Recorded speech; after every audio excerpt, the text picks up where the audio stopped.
everyone and welcome to my channel. So I've been fighting to not film this video because my phone says it's 95 degrees right now. It is 95. I have a standing fan going on and a portable AC right there just to give me just a little bit of coolness so I can finish this video. But I promised you guys on the community, you guys voted between the Mormon Secret Lives of Mormon Wives and Selling Sunset, the new season, and it seems like most people picked Selling Sunset, and I think it's because most people have Netflix, not a lot of people have Hulu. We're going to talk about the new season, season 8 of Selling Sunset. That was pretty boring. God bless Amanda, that chick friends with Bree that brought in the whole drama, because otherwise this season would have been what, like a dog funeral and some desert town. That, by the way, that pioneer town, they should have cut that whole thing out of the show and give us more drama. I fast forward, you know, the bull riding, the lion dancing. Why are we here in this desert town? There's like nothing going on. I want to give a shout out to the $28 million house that they sold in Coronado, which is here in San Diego. It's a little island. I love Coronado. It's like every time I go there, it's a little vacation. If you're ever in the San Diego area, make sure you go to Coronado. So when they show that house, I'm like, that looks familiar. Have I sat there before? Shout out to Coronado. But it was like, man, the Oppenheimer group, they're just like taking over. I thought you guys were just in LA, OC. Now you're moving your way into San Diego. I have friends in the real estate, so I kind of like feel bad for them to compete with the old group. Let's talk about business professional attire, because a whole part of one episode was that Chelsea and Mary, they're co-listing a house.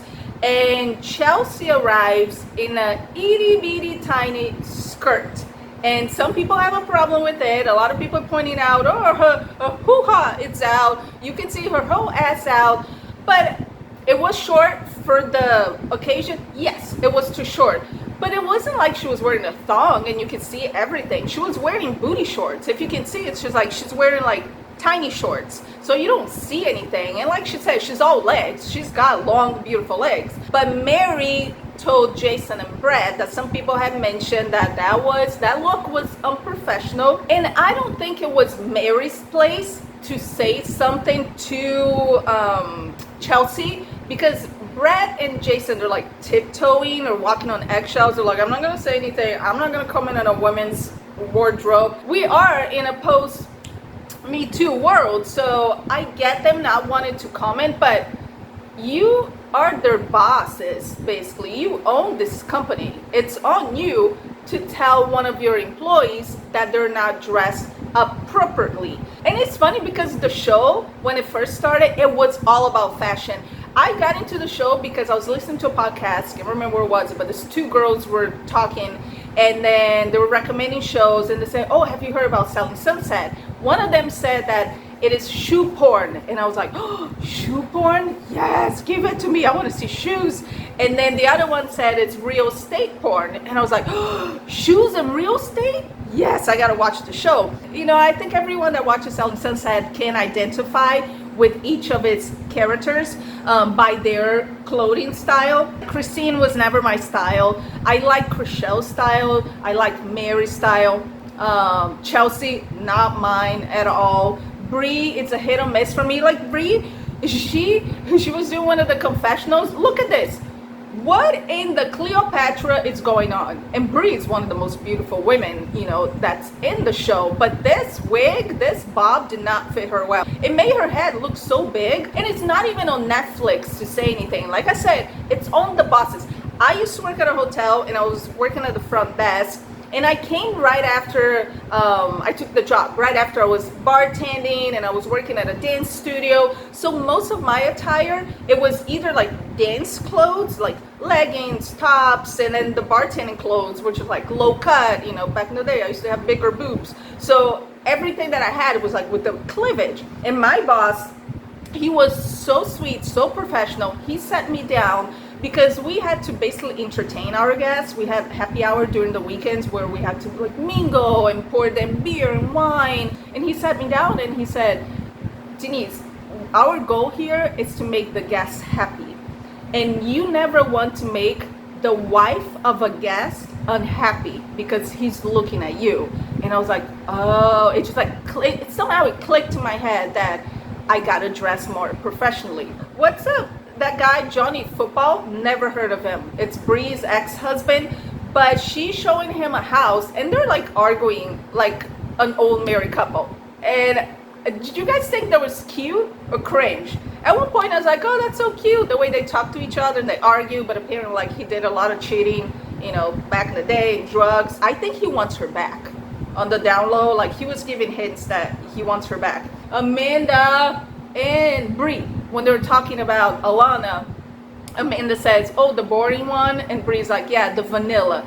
And she is, maybe because she's Canadian and she's, you know, she's really nice. She's trying to get along with everyone, not get into drama. She dresses very chic, very sleek, but being boring doesn't get you anywhere on the show. So Alana, be careful. You need to bring some spiciness, you know, to your plot line, because remember Maya was great. I like Maya, but boring. And then she left. Heather Young with Tarek El Moussa, boring, left too. So little hint for Alana. You might think that Bree and Amanda are scheming to knock out Chelsea's spot at the firm. The firm, is it a firm? Yeah, real estate firm. And bring Amanda in. But I think their little plot is actually to kick Alana out. So like I said, she's the boring one. Watch this little clip. So that's really sad. I'm standing outside and I'm talking to Alana, who is one of the new girls in the office. And Emma's the boring one you said? Vanilla. Yes. Then Chelsea comes out. Amanda's our show. So happy for her that she's doing something that she loves, which is like interior design, painting, being creative. She always mentioned that real estate wasn't her real passion, and she didn't sell much, you know, let's be honest. But do you think that she sold those two pieces like so quickly because she has her name on a Netflix show? She sold one piece for like $18,000. It's funny because Mary said, you know, they're having lunch and Mary said, oh, you're gonna leave real estate, wait until the commission check arrives, because when that check arrives, you always want to stay a little longer. Okay, let's talk about the big drama of the season. That was Bree finding out that Chelsea's husband was cheating on her. He got caught making out with some random chickie in the lobby of the W Hotel. It's him doing this on purpose, like to get caught. Like, or men, sorry, all men out there, they're just stupid. They're just oblivious to anything, because you want to cheat, go like separate elevators. Let one arrive first, the other one arrives, go in the hotel room, do your business, make out upstairs. Why are you making out in the lobby? But Amanda tells Bree on the phone that she has some tea, some like piping hot tea, and they have to talk face to face. At that point, Bree didn't know that it was about Chelsea's husband. So they go on camera, and then she showed the receipts saying that, oh, I saw her husband in the lobby, blah, blah, blah. And Bree's like, oh, what do I do with this information? Should have Bree talk to Chelsea off camera? I think so. You know, if you talk about woman to woman, to not damage someone else's marriage for the whole world to see, for like millions and millions of people to see it on a show. But Bree decided to meet with Chelsea at a bar for a drink and spill the beans.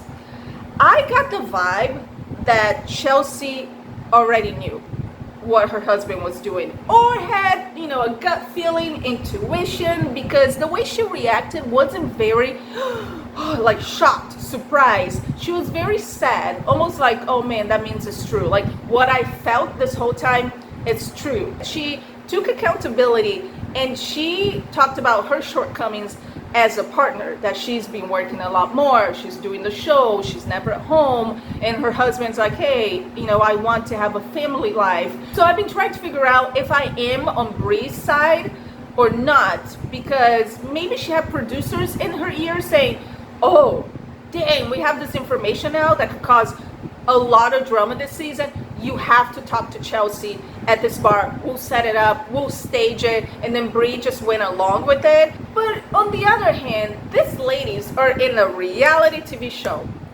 Now you get to like pick and choose what part of your life you get to show or not. No. You sign up for the show. We want to see it all. Remember season 2 when what's her name, Chrishell and Justin Hartley from This Is Us, when he just like surprised her with divorce papers, and she went to a hotel room and she was bawling and she was talking to Mary. She was, completely caught off guard. That was genuine. That was like, oh, she didn't see this coming. Chelsea, I think she saw it coming. Another drama that could have helped this season not being so boring was the Emma drama. Now Nicole has this information, she heard rumors that Emma was hooking up with a married man. And I was like, Netflix, let's dig more into that. Who is it? Can we confront Emma? Can we get Emma and Nicole on camera? Come on, give us something. Like, Nicole, you just got into good terms with Chrishell. You guys hug it out. Why ruin that by bringing this rumor to light? What is it? She just wants some power, leverage? Or she still has a vendetta for Chrishell? So she's trying to get into Chrishell's circle. So what does she do with this information now? She passed it on to Bree. Once she found out that Bree and Emma are not friends anymore, she's like, hey, I got some info on Emma. What do you want to do with it? Here's the hot potato. And now that I'm thinking, do you think that Emma only took Chelsea's side between Chelsea and Bree? Maybe Emma knows that Chelsea knows about her affair with the married husband, so she wants to keep Chelsea on her good side, because if her and Chelsea become enemies, Chelsea has that info that can blow up Emma's life. I thought the ending was so fake. That last scene of Bree and Amanda walking in the old group, oh, so convenient, there's no one there, and they walked in with Matrix leather black outfits. And then when Amanda puts her feet up and she's like, ha, she laughs. It's like, this is so fake. It's like, even for a reality TV show, I have a feeling that if somebody leaves, actually, it will be Chrishell. Because there was a point in one episode that she said, I just want to be with my boo at home with G and my dog in bed watching TV in peace. And I get the feeling that Chrishell really wants that. And she said that she doesn't want to do scenes with Nicole anymore. And that reminded me of the Jersey Wives, the Real Housewives of New Jersey, that the show might end, or they're gonna do a whole new recast because the ladies cannot be with each other because they hate each other so much. I saw an interview with Chrishell on E! And this was before the episodes had dropped, and Chrishell had already mentioned that Nicole was spreading rumors about Emma. They're not true, and she's mad. She's mad about the production company. She's mad at Netflix, and she won't do scenes with Nicole anymore. And I was like, oh, so you get screeners.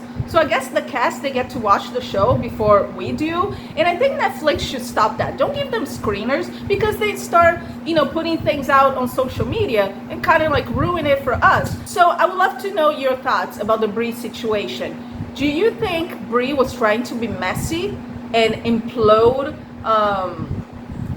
what's her name? Chelsea's life? Or do you think she was being like a girl's girl and going to her with that information and saying that face to face? As a viewer, I'm like, we want to see that stuff. I don't want you to deal with that stuff off camera. Because what's her name? Chelsea, she put out a statement and she said, I think I have it. Hold on one second. If you bring something to camera to implode my life, as opposed to just calling me, you will do it on camera. It's really sad. I just want to know what the F it is. And it's the double-edged sword. You guys want to be on a reality TV show but not show your life? So let me know in the comments down below. Do you think Bree did the right thing or not? And if you like this video, make sure you hit the thumbs up, subscribe to the channel, and also hit the little bell notification button so you don't miss any future videos. And I'll see you next time.